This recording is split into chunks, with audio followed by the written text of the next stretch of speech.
So the context of our story, we have to have that in place to understand a lot of our story. And then the invitation that we bring up early in the book in the second chapter is that you need to go back in your story, because if you've been looking at the file cabinet of your stories that make up your story, what are the odds that you've interpreted those stories accurately?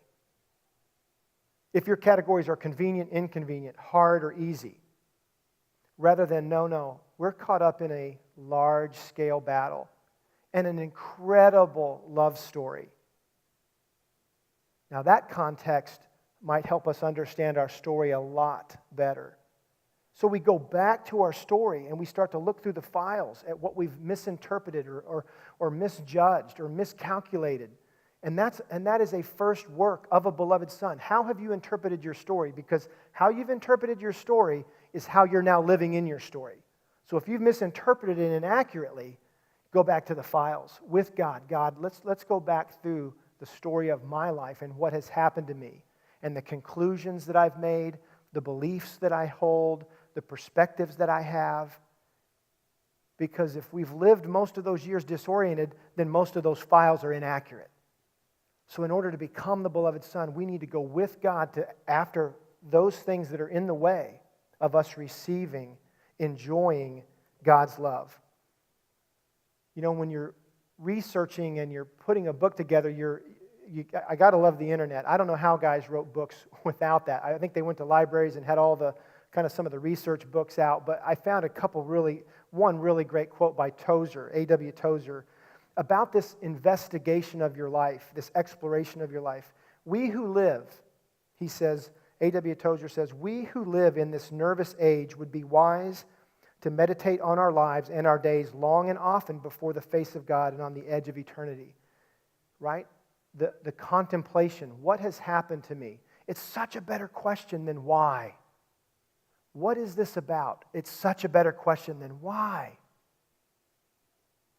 And a beloved son, the man who's going after the love of the Father, needs to go back into those files with some different questions. What was that about, God? What were you up to there? This is where belovedness begins. The Father's love begins in the training up of a beloved son. The book's in two parts. Part 1, becoming the beloved son. Part 2, becoming a warrior. So in order to become a warrior, this settling of your heart, this belovedness has to take place first. If you deploy a man out without this bedrock, this full, whole heart of belovedness, the enemy will pick him off regularly because he doesn't know who he is, and he doesn't know where he is. He doesn't know how it works, and he doesn't know how good the Father is. So those are the places we have to start. Chapter 3 about the belovedness. I want to read from Ephesians 5. I think Paul, this is from the Message. He says, watch what God does. Watch what God does and then do it, like children who learn proper behavior from their parents. Mostly what God does is love you. Keep company with Him and learn a life of love. Observe how Christ loved us. His love was not cautious, but extravagant.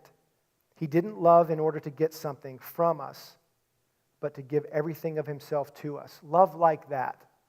I like how Paul says that at the end in the Message. Love like that. Well, Jesus knew who He was.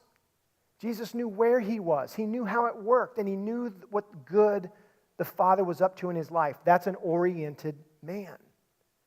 And we're called to be those men.